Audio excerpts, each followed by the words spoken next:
I might have gotten that person in the first challenge launch from 0 to 75%. Whereas most entrepreneurs and marketers will just say that person's not a buyer. I'm going to put them back on the house list and just keep like warming them up with new content. But that actually is your warmest prospect, right? So I'm a big believer of the fact that it's 70% easier to sell an existing customer than it is to go acquire and sell a new one. So why not try to get that person from 75% to 100 in the next launch, then try to go get new people at 0 to 100.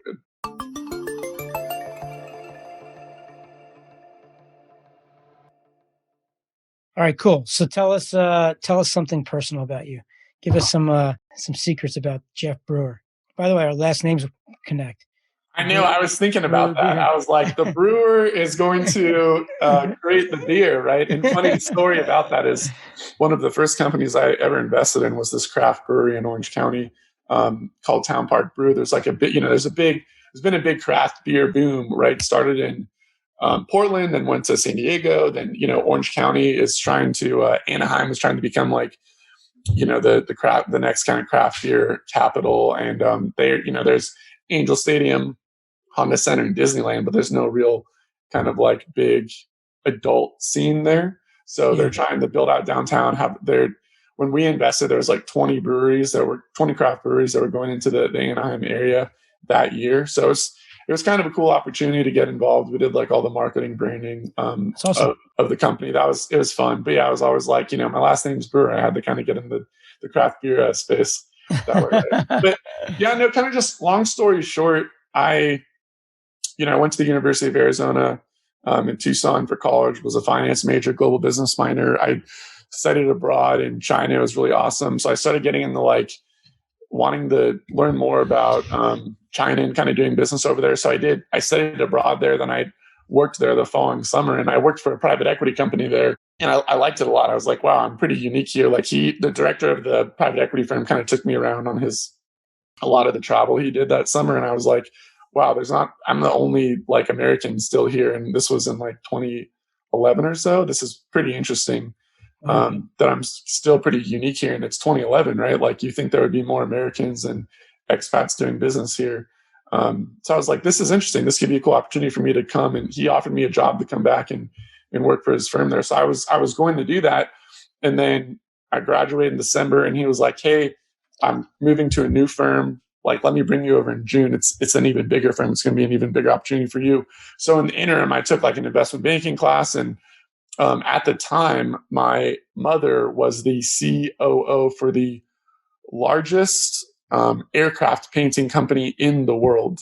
So they painted planes for Southwest, Delta, American Airlines, Air Force One, right? All these really cool big airlines. And they also owned a digital marketing agency that did all their marketing and did marketing for some other bigger brands and like local businesses. So she said, hey, the agency needs some like accounting help. Do you want to come in and make some extra money and just do some accounting? And I was like, yeah, that sounds good. Like I'm not working outside of the investment banking class. So came in, just was doing some accounting, doing some help. And like 2 months later, they were like, hey, can you help us actually with some project management too? So I was like, sure. So next thing I know, I'm like project managing all these accounts for this agency. I have like marketing, like no idea what I'm doing, kind of just like learning on the fly, like thrown into like the wolves den in the fire. And I'm like leading these calls with these big clients, not trained in marketing whatsoever, kind of just like asking questions to the team and learning on the fly. It was actually really cool, but definitely something I never anticipated doing. And then a few months later, the largest aircraft painting company got purchased it was a big exit by a private equity firm. And they only invested in like aviation, energy, and like medical companies. So they're like, hey, we're going to spin off the agency. We're not going to buy it. So the CEO asked my mom, who was the CEO at the time, hey, what should I do with the agency? And this was on like Facebook, Twitter was just booming, kind of like how Bitcoin is now, is like that kind of trendy. So she was like, well, I'll buy it. And pretty much, she got it for like really like a really good deal. Calls me 5 minutes later, and she's like, hey, instead of moving to China, do you want to be a partner in this agency with me and help me grow it? And I've always of course kind of done some entrepreneurial stuff and had the entrepreneurial bug. I would be an entrepreneur at some point. Didn't know it'd be the first thing I did, and that it'd be something that I did for my whole life. So obviously, as an opportunity I had to take, and I was like, amazing, let's do it. And the rest is history. So we started serving. How old were you at that time? I was 22. Wow. That's Yeah, and crazy. it was weird going into a leadership role, telling designers and developers who were like 40 and 35 like what to do as a 22-year-old. But I think the way I approached it, that I think a lot of other family-owned businesses and or people who are younger in the family come into like a leadership role earlier on, or who are bred to be like groomed to be in a leadership role, is they let ego kind of misguide them. And I was super humble. I was like, approached every kind of top leadership person on the team who did all the different things. I was like, hey, I want to be a sponge. Like, I'm your equal. I'm not above you. I want to learn from you. I want to learn this business. Like, teach me everything you know. I was asking them questions, trying to learn every aspect of what they did, and leaning to them as like a consigliere or like an advisor to me to serve the client in the best way, and told them how much I value them and their time. I take them out to lunch, like individually, to pick their brain. I told them all the time, like, you're awesome, you're killing it, right? So they were like, this guy is really cool. Like, he's my biggest advocate in the company. And I think approaching it that way let me earn the respect of the people, as opposed to come in and say, hey, like, my name's on the door now, give me the respect. So I think that helped me. And I've always been like that. I've always been Yeah. like a big learner, a big student, a big, someone who's a sponge and trying to learn everything I can. So I think that's probably the thing that really helped it work. But doing that, we were trying to do full service agency, right? Trying to do everything to everyone. Worked with some really cool brands, some Fortune 500 brands, and it was great. But in 2015, I was trying to solve the problem of, hey, for all my clients, I'm doing these email marketing, warming the audience up campaign, and I'm paying my designer and developer a lot of money to build these landing pages and these funnels for me. Like, how do I reduce the cost of this? And this is about the exact same time that Russell was taking his show on the road for .com Secrets his book launch, talking about funnels and ClickFunnels. And then I went to the first ever ClickFunnels Funnel Hacking Live event to learn more about this concept of funnels and funnel hacking Cool. live. At that event, I ended up joining his certification program as one of the first 50 people to ever be certified by ClickFunnels to learn it. And right away, I was like, this is it. This is the way that I build funnels for a low cost and a fast, efficient time manner.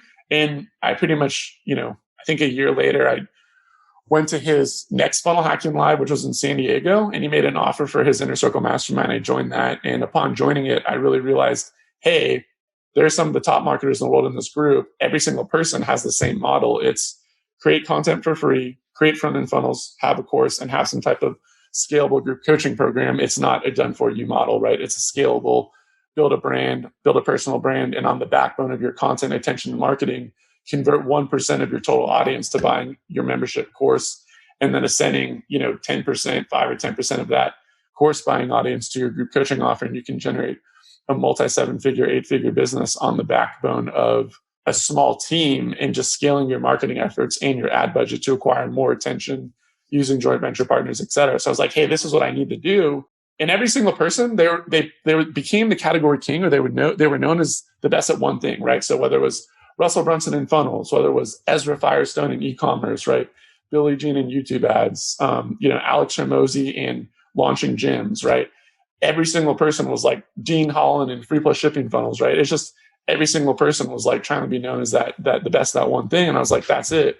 Because if you're trying to be everything to everyone, you're going to end up being nothing to no one. No one's going to remember your name or remember who you serve and how you serve them. So I was thinking like, okay, I also at the time joined Jeff Walker's group, and I was learning about product launches and the product launch formula. And I was like, I'm used to doing organic SEO and trying to influence the, Google algorithm, doing like the hardest things in digital marketing.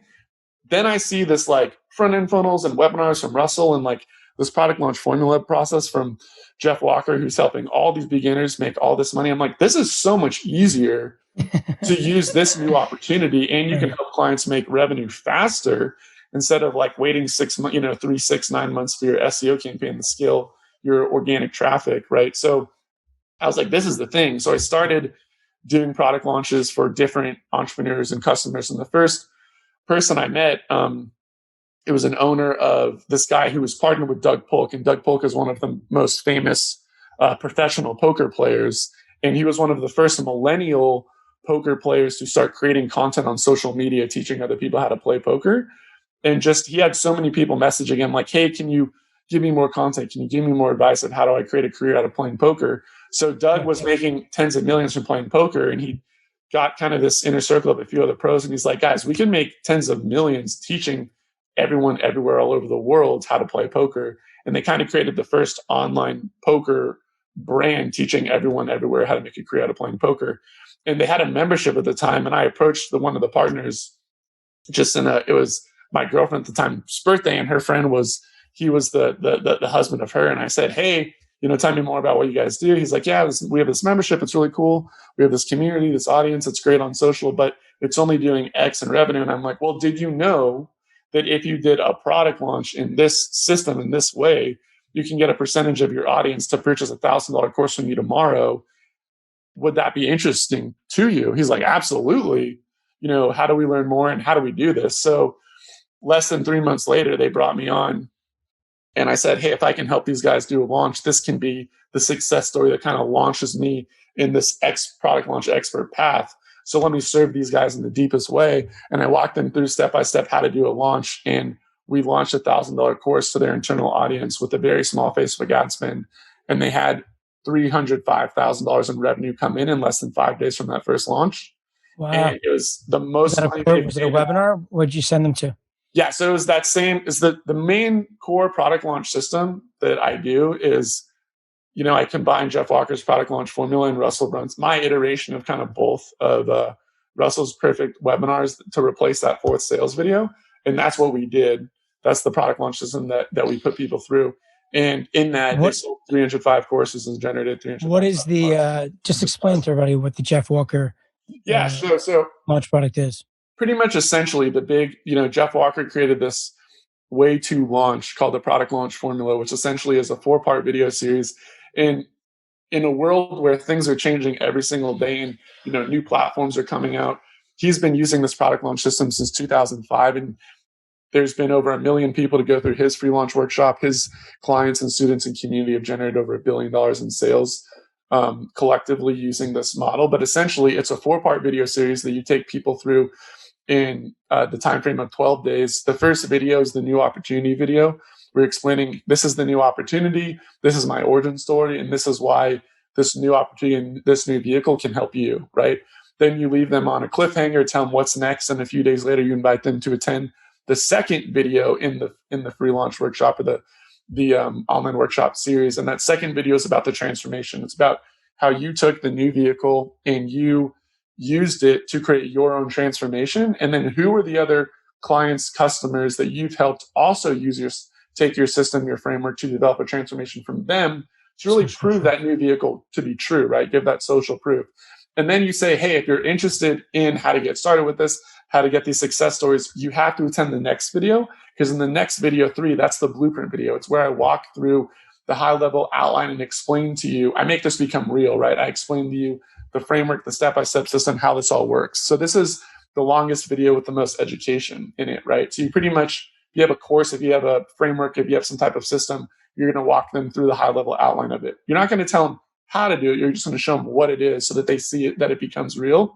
And then in Jeff's 4th video, which is a sales video, you're going to deliver that ownership experience. You're going to create an irresistible offer for them. And you're going to say, hey, for those of you who've gone through this workshop so far and have got an immense amount of value and are wondering, how do I learn more from you and become a part of your paid program and your paid community? I take what we learned here in 10X, 100X it in this digital course. And here's all the other bonuses you get when you join the course that crush other objections that they might have. And it's this much money, and you have until Friday, it's Monday, you have until Friday to join. And then you go into a 5-day open cart campaign where you're going to be doing Q&As, different themes to crush objections and enroll people into your paid program, right? And the cool thing about this is that it works really well. It's worked for a lot of people. But on the flip side of this, what's the best type of launch mechanism debate?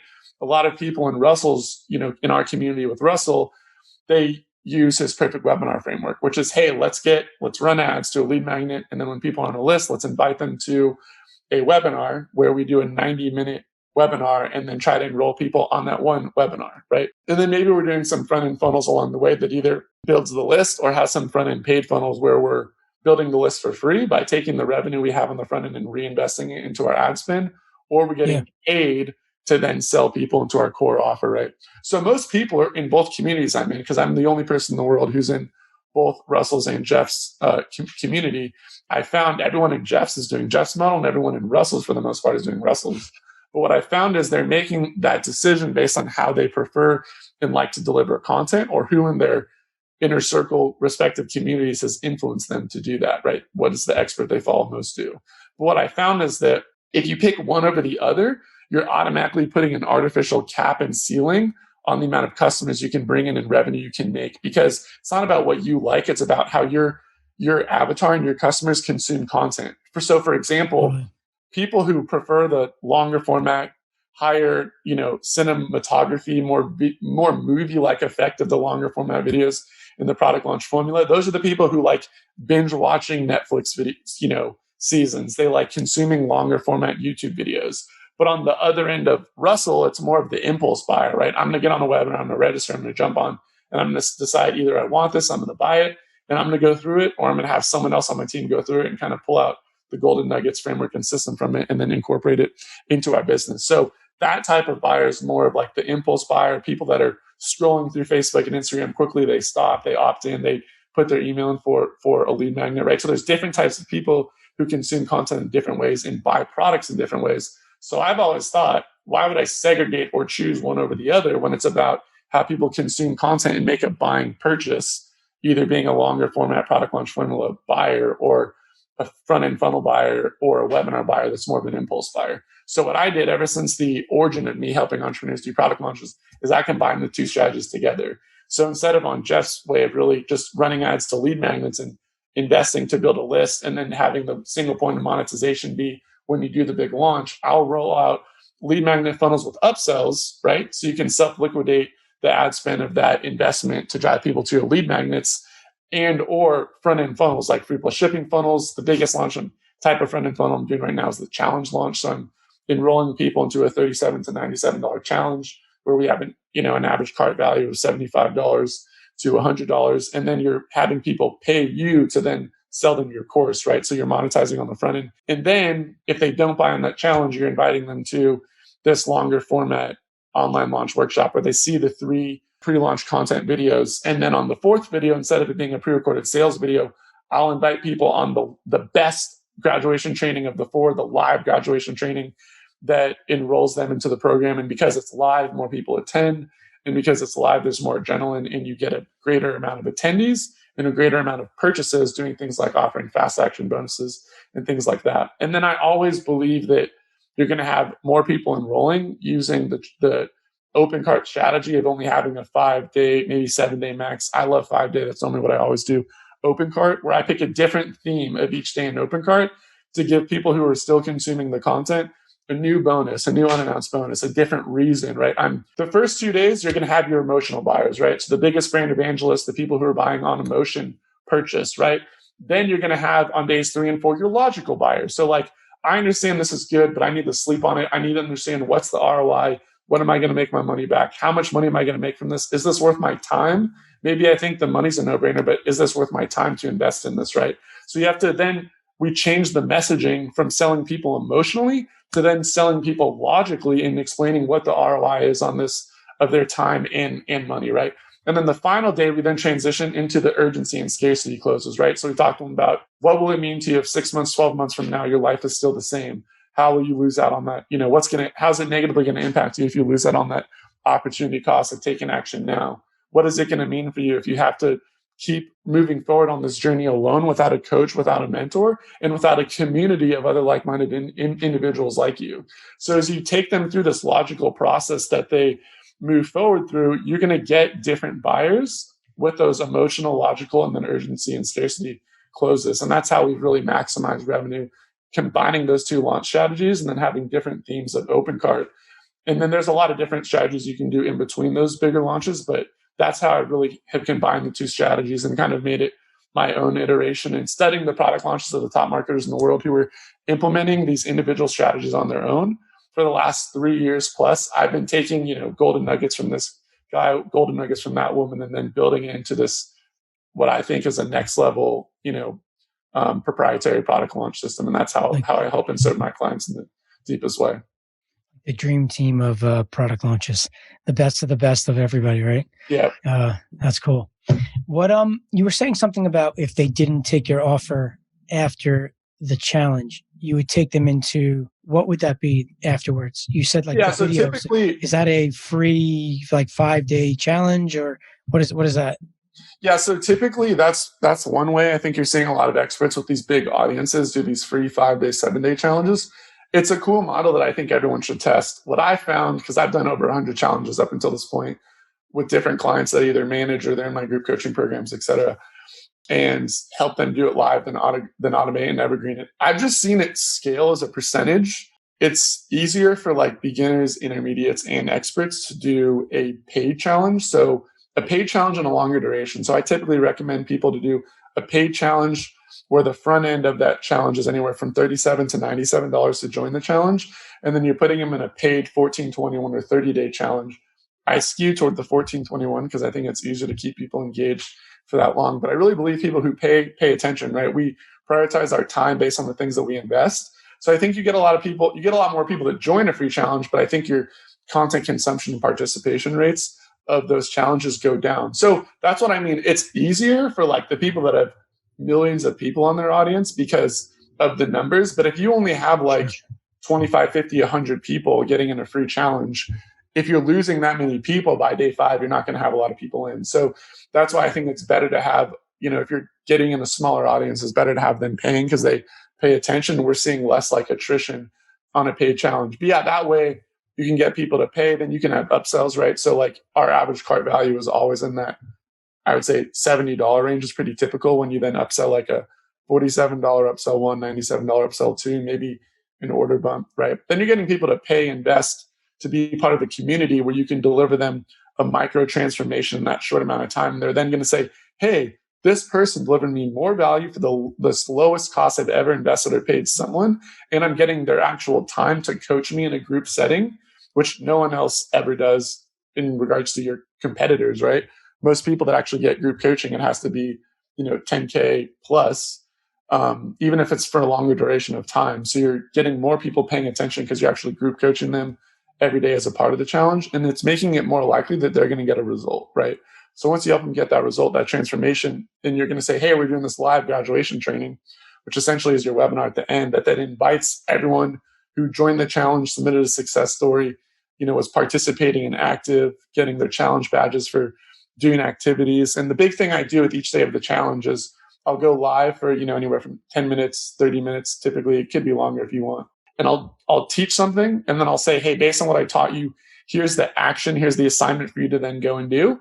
And then after you complete this assignment, come back and prove that you completed it. And then you'll get your challenge participation badge for this day's activity, right? And then once you do that, you're gamifying it to get more people being not just consumers of content, but they're interacting, they're in momentum, and they're executing on the strategies you're teaching them. That's bringing them closer and closer to actually achieving a transformation. So where most marketers and entrepreneurs are just talking at people, this makes it like, hey, we're getting involved and actually taking action as a community day by day. Now you're in momentum because I got you to take action day 1 and day 2, and you're 1,000 times more likely to get to day 14 having done day 1 and 2's work than just saying, hey, consume this content, and in 2 weeks check back, and hopefully you'll want to invest in the next thing. So then I'll invite them to the live graduation training. On that live graduation training, I'll make them an offer to then invite them to become a part of our core offer, which is normally the course, the mastermind. It could be a group coaching as well.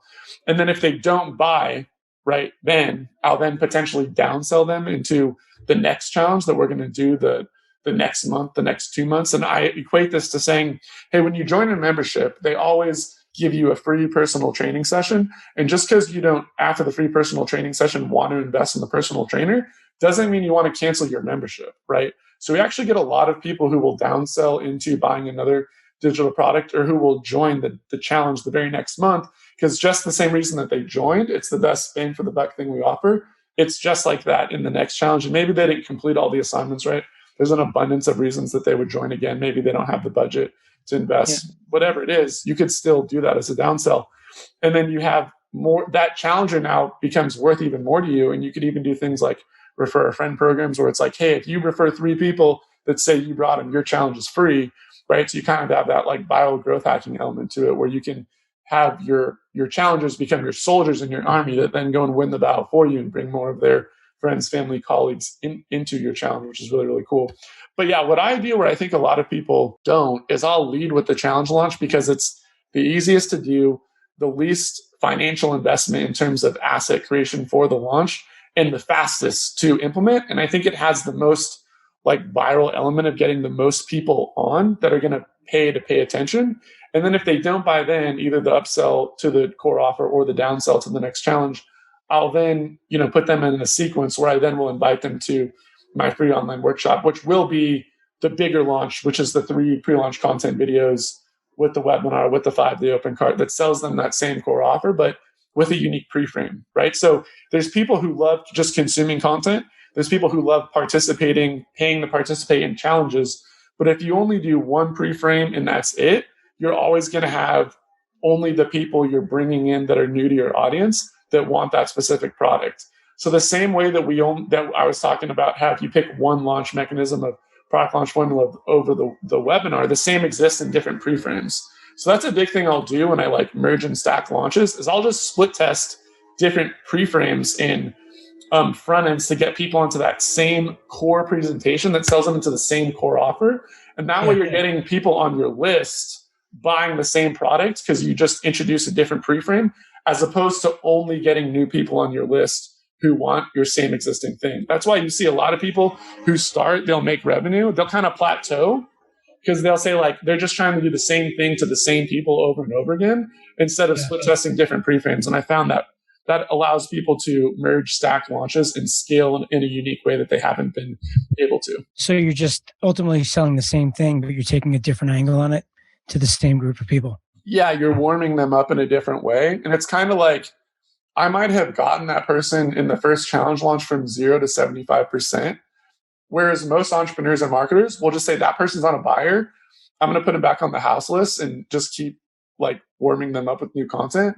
But that actually is your warmest prospect, right? So I'm a big believer of the fact that it's 70% easier to sell an existing customer than it is to go acquire and sell a new one. So why not try to get that person from 75% to 100 in the next launch, then try to go get new people at 0 to 100, right? So how many emails do you send to your list? How do you in a month? You said you're the house list, and then there's a sequence. What happens? Do they end up being on the general house list? And if they opted into 2 challenges, are they in 3 different sequences at that point? No, so the house list is for like just the non-buyers who don't take any upsell or downsell after a sequence is over. And then when you initiate a new launch, like pre-frame or warm-up, you can give the opportunity for that house list to like re-opt into that pre-launch sequence, right? So you see a bunch of marketers who are like, hey, if you don't want to receive content about this specific topic, you can unsubscribe here. It doesn't unsubscribe you from the full list. It just unsubscribes you from like the pre-launch and content about that one type of product launch, right? So I think it's, a lot of people too, I'll say, like I've had clients that came to me and they're like, yeah, we run ads to this lead magnet, and then when they get on our list, we don't email them until 3 months or 6 months later when we do this launch. But it's like, hey, you didn't realize that you just let that person who was warm go cold, instead of putting them in a 30-day, 60-day, 90-day, even 120-day automated evergreen sequence where you're just on evergreen inviting them to join some type of new pre-frame or pre-launch that sells them into your core offer. Or even like, I'm a big believer too, that your buyers and your audience, people have different levels of desire, right? And what I mean by that is some people desire money over time. So if you desire money over time, you would rather invest less money, save more money, and invest less money now, and then invest more time to reach that desired transformation. So for that person, a do-it-yourself course is going to be perfect because it's probably the least expensive thing you can offer that's going to give your entire framework to them, right? They just get to go through the videos on their own in a private community. Then there are those, you, me, people who join masterminds. We would rather invest, we have a greater level of desire around our time than money. So we would rather invest more money now to reduce our time that it takes to hit the transformation, and or pay someone so that we don't waste time stepping in the same landmines that they did, right? Russell's a pioneer in his industry. He has all the arrows in his back. That's why a lot of people in his program have reached even results close to him or surpassing him in some ways in a shorter time frame than he has. So in theory, every entrepreneur, every expert, your students should be more successful than you are, some of them, because you're allowing them to reduce the time frame to success based on everything you've done and found that works and doesn't work in the past. So a lot of people who value their time over money will invest in the high ticket program right away. So for both Jeff and Russell, I invested in Russell's book, his certification, which was relatively inexpensive the first time, and then I joined his $25,000 a year, which is now $50,000 a year mastermind, and I've with everything have invested over 100,000 with him in the last 5 years. Same thing with Jeff Walker, right? I never bought his product launch formula course.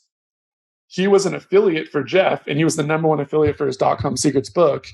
And I was like, who is this guy who's, older, right, on stage at Russell's event in Vegas, and he was the number one affiliate in this newer digital marketing world, like who has the longest standing product launch system that helps entrepreneurs grow and launch their business. I got to know who this guy is.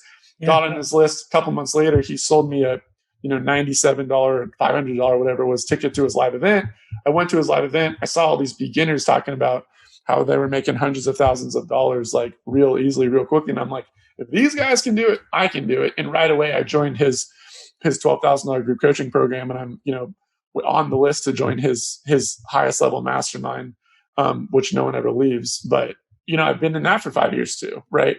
So if they were only marketing their course to me, right, and not making an opportunity to have people who bought the course to come to a virtual event or live event or sell a ticket to that separately, or try to get people who were in their sequence to apply, get on a phone call, and then get sold into their group coaching program, you're leaving so much money on the table. And even more importantly than that, you're able to serve your highest ticket community on a deeper level at a greater percentage of the overall group than your course, because they're paying you for greater attention. So as a percentage of that audience, you're going to get more success stories from your highest ticket program than you will from your course, right? So any impact and purpose-driven entrepreneur, the way that you can only give the greatest impacts and have people impacting them at their deepest purpose level is through a high ticket program. So that's why I found it's, you need to have your full value ladder built out. Yeah, you were mentioning how people don't follow up on email. I used to run a big list management company, and we used to trigger these autoresponders. And we got to a point where we triggered so many autoresponders that the APIs were shutting down the ESP. So we had to change it from real time to doing it every 3 minutes in batches. And the difference in the performance from 3 minutes to real time was astronomical. So to your point of what you're saying, and that's just, we're talking about like literally triggering an email, autoresponder real time, writing your inbox, 3 minutes later, doing it again. And the performance went down. The point is, like, people's attention span, you have it, you got to take advantage of it immediately. If you're waiting 30 to 60 days, the amount of emails and things that they're doing, the amount of impressions, I mean, it's like you're wasting your money. That's like when I'm working with advertisers and generating leads, I always tell people, because you were saying like you could do this, right? It's a skill set, right? And I could generate a lead for you, and I can generate a lead for somebody else. And if you know how to close and this guy doesn't, it's the same exact lead. This client, I fail. With you, we're kicking butt, right? So it is really all about your partnership and understanding how to go about working that lead once you get it, right? You make some really good points there. So, don't hold on to that list. That list is everything. You got to keep just communicating with these people. Your list is everything. And I think people forget that, and they forget, hey, if you in 2012 had a Facebook page that had 2 million followers, in 2013, you were in 2012, you used to be able to reach all those people. In 2013 and 2015, you could reach none of them, right? Because Facebook became a pay-to-play space where you're organically reaching less than 1% of your audience with every organic post you're making. So if you're not trying to siphon your audience on these social platforms, where when they launch, that you get great organic following and a great organic reach, a la TikTok now, Clubhouse, podcasts, still YouTube, SEO if you're doing it right, even LinkedIn, organic. There's actually like the biggest boom now of organic reach in the market since Facebook, early Facebook, like 2012. And I think even groups is still kind of the new resurgence of Facebook and Messenger as well, if you're keeping people within that 24-hour window. But digressing back, if you are not trying to incentivize financially or through content your audience to then give you their email, get on your messenger list, get on your SMS text list, you are leaving yourself open to the platform taking away your audience overnight when they move it from an organic to a pay to play space, which every platform does because they raise money, they have shareholders, and they have a fiduciary duty to the shareholders to deliver revenue and drive valuation of the business, right? So it's just, even if these companies want to start out only being like organic, they're eventually pressured into driving a profit for their investors. So it's up to you to be the smart marketer, because your email list, your SMS list, it's the only real thing in your business online that you own yourself, right? No one can take it from you. And that's the intellectual property that, going back to like driving valuation in your business, if someone wants to acquire you or acquire your assets and you have an email list of 50,000 people versus someone who has an email list of 5,000 people, your company is worth way more to that potential acquisition partner than the person with 5,000 people. And I think the biggest mistake people make is they're like, oh, I ran ads, got that lead for $3 per lead, and then don't warm them up or keep them warmed up. It's like, that isn't a lead. That's just something you invested $3 in and threw away. And most people, like, the amount of free content that's out there is amazing today. And it's making it more like, it's not about information, it's more about insights now. So I think people care less about like consuming really long formats of content. And it's more like, how do you save me time by giving me the things I need to make a better business decision, which is, time is our most valuable asset. And you look at all these companies like, Uber, podcasts, et cetera. Like, the reason why they're blowing up is because they figured out a way to deliver the end user a greater transformation and save them time. Airbnb, a lot of these secondary markets, right? It's the same thing. They're not saving people as much money as much as they're saving them time. And that's as busy as people are and as much content there is, people value time more today than they ever have. So it's like, how do you give people the insights over the information to save them time, to allow them to make the best decision for themselves and for their business as possible? And then if you do that at a level that's deeper than any other one online or in your business, and continue to add value, warm them up over time, they're eventually going to want to do business with you instead of someone else. So don't forget to warm people up, develop that long-term relationship with them. And I've seen a lot of my clients who have people come into their high ticket program 3 months, 6 months, 9 months down the road because they've continued to warm them up, versus most marketers and entrepreneurs who are like, oh, they didn't buy from me in the first 2 weeks, let's stop messaging them. Right. People feel like they're afraid to communicate with these people. They're going to unsubscribe. Wow, man, my brain is like, the amount of information you just gave is like unbelievable. Like, someone should send money and I should just send checks to you. So why don't you tell everybody how they can get in touch with you if they want to work with you? Yeah, so I now am putting out a video per day on social. It's kind of my new initiative I'm super excited about, but I'm about to get like really active on posting just a lot of, my best, like, everything I'm talking about. It's something I'm preaching now. So I'm trying to put out as the best valuable content I can in every format. So I'm putting out a video per day. So I would say follow me on Instagram at Jeff_Brewer. And then at the time of this launching, I have a brand new personal site that's going to be live at jeffbrewer.com. That's kind of like the hub that talks about all the different destinations where I put out content, all the different like free things I'm putting out, more in-depth guides that can talk about things in more detail, like the challenge launch. I'm spending a lot of time now on Clubhouse. I think that's the new, just like podcasts are blowing up. I think it's a real hot platform that a lot of people can come on and, educate, articulate, get a lot of value from. And I'm going to be spending a lot of time there and doing my own club and like inviting a lot of other top product launch experts to share product launch strategies there. But yeah, I would say follow me on Instagram, because you will see the video per day there, Jeff_Brewer. And then my personal site at jeffbrewer.com will kind of be the all Jeff Brewer content hub for you moving forward. Awesome. Yeah, Clubhouse, man. That is That's a crazy animal, huh? Like, I haven't really been using it that much, but I see everybody in the mastermind saying how unbelievable it is. Um, it's really just, could we be hypothetically doing Clubhouse right now while we're talking?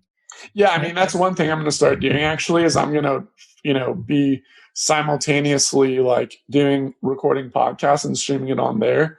I think right now what you're seeing a lot of people do is kind of doing these like live Q&A panels, doing Q&A of like a bigger moderator crew. And then bringing some people from the audience up to ask questions. And so it's a lot of real-time content. But I think the same way that you're able to like leverage your time and add value in podcasts and focus on like one individual and go deeper with fewer people. I think Clubhouse allows you to go like not as deep with a lot of people who are on moderators or speakers on your panel. And then you can, you could focus on a few mods or do, go deep with one person for 10 minutes and then go deep with the next person for 10. I think that's cool. But yeah, I think you're going to see the formats that have worked really well on podcasts start coming over to Clubhouse in a deeper way because so many people right now they're trying to be early adopters. There's 2 million at the time of this podcast. Anderson Horowitz just came in for the first big round, being the lead investor, along with 180 other private investors investing $100 million at a $1 billion valuation into the platform. Wow. And one thing that they're going to be seeing is how do we grow the platform from 2 million active listeners and followers per week to 10, 20, 200. They're still only on iOS. They haven't even launched on Android. And so this is really just the beginning.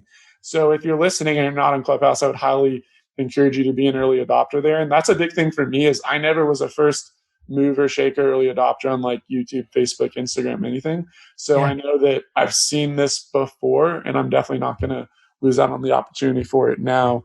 And then what I found too about Clubhouse is like I've been on for about 10 days and I've gotten 7,000 followers in just 10 days. Wow.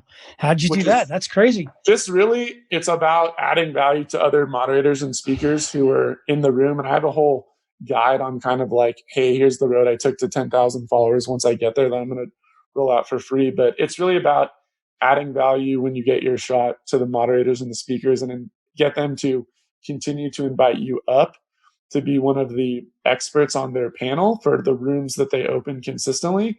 And then most people in the audience will follow the entire speaker and moderator panel and like adding value. So when you get your shot to speak, like deliver Makes value sense. because there's always a way higher proportion of people because you also, there's no way to like, comment, share. Once the room ends, it's that content's gone. So a lot of the call to action now is like, you also can't direct message people there.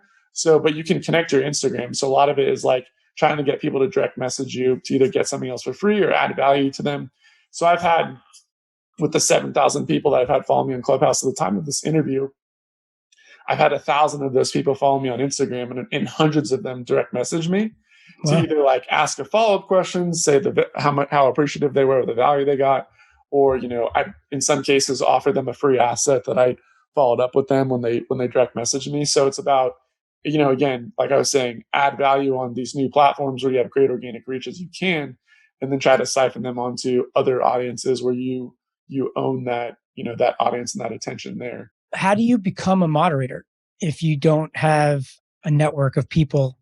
So A, you could start your own room, right? B, I think you could try and like, what I did was I just saw people that I followed and knew that had other rooms who knew me, and they brought me up to either ask a question or be a speaker. And then when I got my shot, I added a bunch of awesome value and kind of over indexed myself as someone who adds value and has great responses to the audience question. So that way, even though the one person knew me out of the 20 moderators and speakers on the panel, all other 19 people who moderate and have their own rooms at different times and different days, they're like, hey, that guy has fire responses. Yeah. So when I came in their rooms, they would bring me up.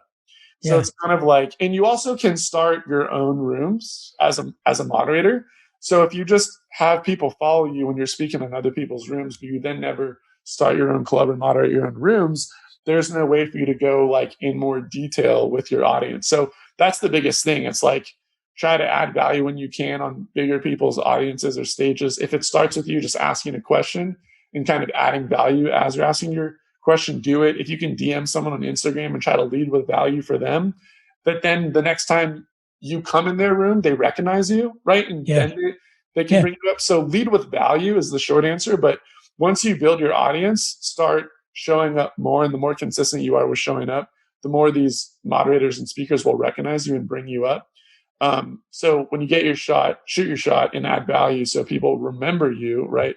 You never get a second chance to make a first impression. So take advantage of that first impression. But then once you start growing your audience, do like moderate your own rooms and invite other speakers that do these other rooms to come into yours and leverage your audience on other platforms, right? So if you have an email list, messenger list, other social following, you can share the link to rooms you're going to start in advance to promote that room to get people to come on and follow you there, right? So I think those are the two ways I would really do it. But you'll always see the top moderators and speakers who are the ones like leading the room, asking the questions to the other mods and speakers. They'll always get a disproportionate amount of followers compared to everyone else. So like the one or two mods who are leading the Q&A, leading the room, talking pretty much a lot, they get pretty much everyone that comes in and out of the room to follow them. And then the rest of the mods and speakers will get people to follow who's following everyone, but they'll only get people to follow them at scale when they talk and give value. Yeah. Sounds like it's just like the same concept, different format for like when people are doing those summits and getting everybody together and just kind of letting them mail to each of their platforms and scrolling all this value together. And Absolutely. the person that sets it up, I think all the followers. I think the model is not new because it's been done with like teleconferences and virtual summits before, just like you said. But the ability, like the timing, right? Timing's everything. The timing and like the addictiveness of it and like the access. So randomly, I'll go into a room with some people that are awesome, not know it's going to be something big or crazy. 30 minutes later, you have Grant Cardone, Damon John, Ty Lopez, Lewis Housen there, and you're like, what just happened? Right? So there's not a lot of big, and I'm speaking just in the entrepreneurship space because that's the space that I play. There's not a lot of like big people doing a lot of like there's less competition, I would say, for these bigger rooms. So if you go in there and you start creating content and you kind of start, that's the other thing too, is there'll be people who in there who have like 30, 40,000 followers where it's like relatively to everyone else right now at the time of this interview, that's a lot, but they'll have rooms where it's like only 50 or 100 people. So there's people who like started a room, but there's a great kind of clickbait headline that has a lot of other value and good speakers in there with people who had 100 or 500 or 1,000 followers who started the room, but it kind of, a bunch of people started joining and then people stayed. And the more people that stay, the longer the room goes on. And the more people that join that continue to stay, the bigger the room gets, right? So there's been people that have a lot of followers that have small rooms. And there's been people that have small followers that have really big rooms because the room kind of went viral. So it's less about the numbers on this platform, which I think is really cool, than other platforms, right? Where it's kind of like you have to get big to actually accumulate a large audience there, like have a video that goes viral on TikTok or something like that. So definitely it's the space I'd recommend everyone to try and over-index their time in now. Yeah, cool. Man, I could talk to you for hours. Holy moly, man. You are awesome. Jeff Brewer. Appreciate you coming on here. You guys got a treat with this guy. Man, you're cool. So all right, buddy. I'm gonna let you go, man. Because thank you so much for having me on. Guys, Eric is the man. Listen to everything that he says, and I'm super appreciative and super grateful to come on and add value to your community. And I hope you guys can circle back, stay in touch with me. Shoot me a direct message on Instagram to it at Jeff Brewer and let me know what your biggest takeaway from this interview was. I'd love to hear from you guys and see what the number one thing that you got most out of it was. And I'm really active on my DMs. I check them all the time. So I'd love to see what everyone's feedback and thoughts of it were.